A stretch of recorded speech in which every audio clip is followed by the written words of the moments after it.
नमस्कार दोस्तों, स्वागत है आपका आपके अपने यूट्यूब चैनल अमन प्रयास जीके जिसमें। तो जैसा कि फ्रेंड्स, आज है आपका 4 फरवरी और 4 फरवरी को आपका जो है एसएससी जीडी का एग्ज़ाम था, जो कि फर्स्ट शिफ्ट का एग्जाम समाप्त हो गया है। तो फर्स्ट शिफ्ट के जीके जिसमें जो भी प्रश्न पूछे गए थे, अभी के इस वीडियो में हम लोग डिस्कस करने वाले हैं, वो भी आपके इंग्लिश लैंग्वेज में या कहें तो मीडियम में। तो चलिए वीडियो को स्टार्ट करते हैं बिना किसी देरी के। इससे पहले अगर आप लोग चैनल पे नए हैं, चैनल को आप लोग सब्सक्राइब करते हुए चलिएगा, और जो भी लोग सब्सक्राइब किए हुए होंगे नोटिफिकेशन बेल कॉल पर क्लिक कीजिएगा। और इसका जो आपको पीडीएफ है वो आपको टेलीग्राम चैनल पे मिलेगा। टेलीग्राम चैनल का जो लिंक है डिस्क्रिप्शन में दिया गया है, तो आप लोग जाइए और उसको जो है एक बार आप लोग ज्वाइन कर लीजिए, ठीक है। तो चलिए बढ़ते हैं हम लोग आज के पहले प्रश्न की ओर। तो हमारा जो पहला प्रश्न है वो पूछा गया, what is the sex ratio in the India according to the 2011 census, ठीक है। तो इसका जो राइट आंसर होगा 943 वुमेन पर 100 मैन, ठीक है। तो इसका राइट आंसर होगा। सेक्स रेशियो की बात करते हैं तो sex ratio means the ratio of the number of main and women in a population according to 2011 census. The sex ratio of India was 943, and according to 2011 census the sex ratio of India was 933, ठीक है।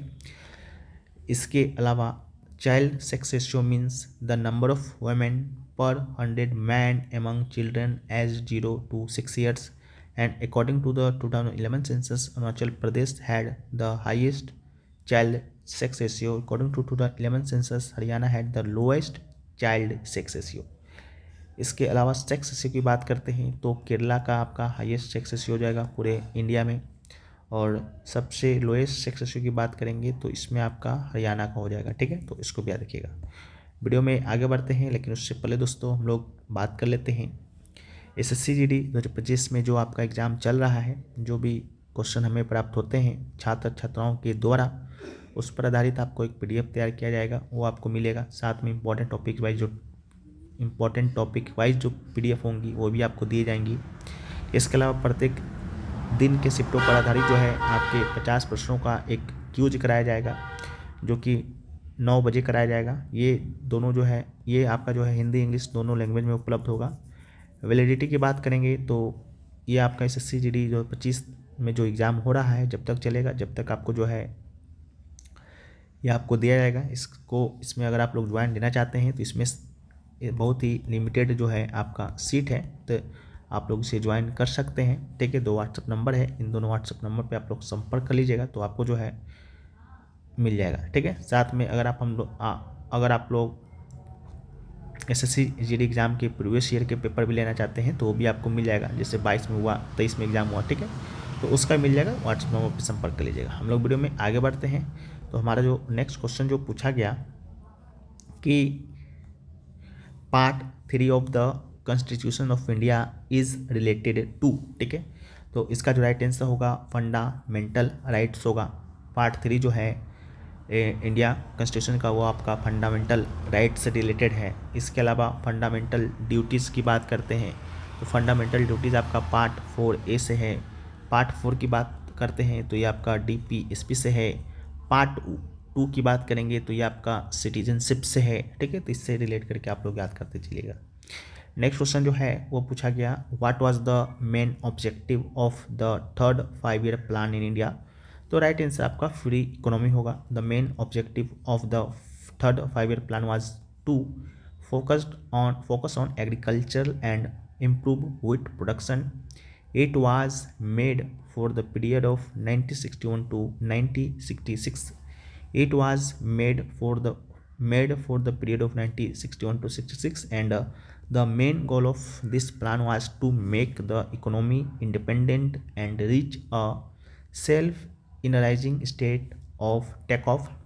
Due to China war, the plan could not achieve the growth rate of 5.6%.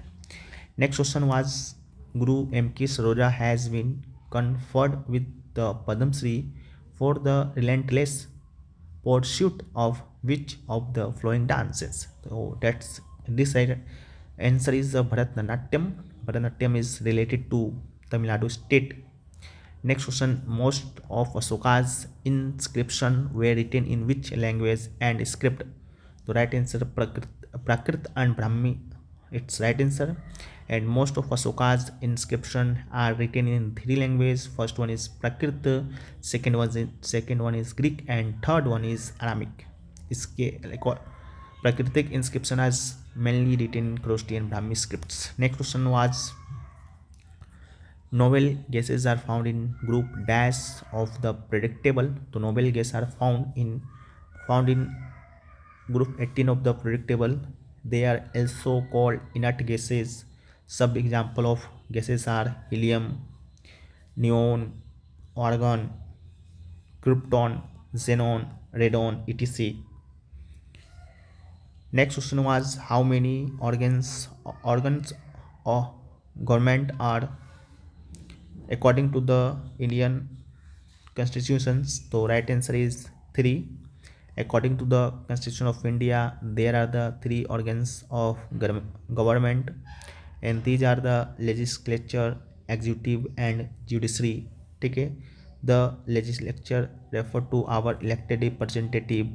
The executive is a similar group of people who are responsible for implementing law and running the government, and the judiciary refer to the system of a court in this country. Next question Hindi से आया था. तो हर्ष का Blom, Nishad, कमल का पंकज, खेत होना, मुहावरा का किसी अपराध या त्रुटि या पछतावा होना. ठीक है. Next question was Tippani is the dance drama of which state. तो that's its right answer is Gujarat. And next question was Pandit Shiv Kumar Sharma is associated with the which musical instrument. ठीक है. तो its right answer is santoor. And Indian music instrument and players का यहाँ पर नाम दिया गया है, उसको भी आप लोग देख सकते हैं. जैसे मृदंगम से कौन कौन रिलेटेड हैं, सितार से कौन है, सरोद से कौन है, वायलिन से कौन है, संतूर से कौन है, फ्लूट से कौन है, मेडोलिन से कौन है, पियानो से कौन है, शनाई से कौन है और तबला से कौन है. PDF टेलीग्राम पे मिलेगा, लिंक डिस्क्रिप्शन में है. Next question was ATM automated teller machine comes under which sector.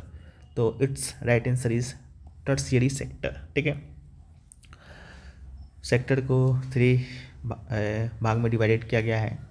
First one is the primary sector. Primary sector deals with the extraction of raw materials from the earth such as agriculture, forestry, fishing and mining. The secondary sector deals with the processing of raw materials into finished goods such as construction, manufacturing and energy.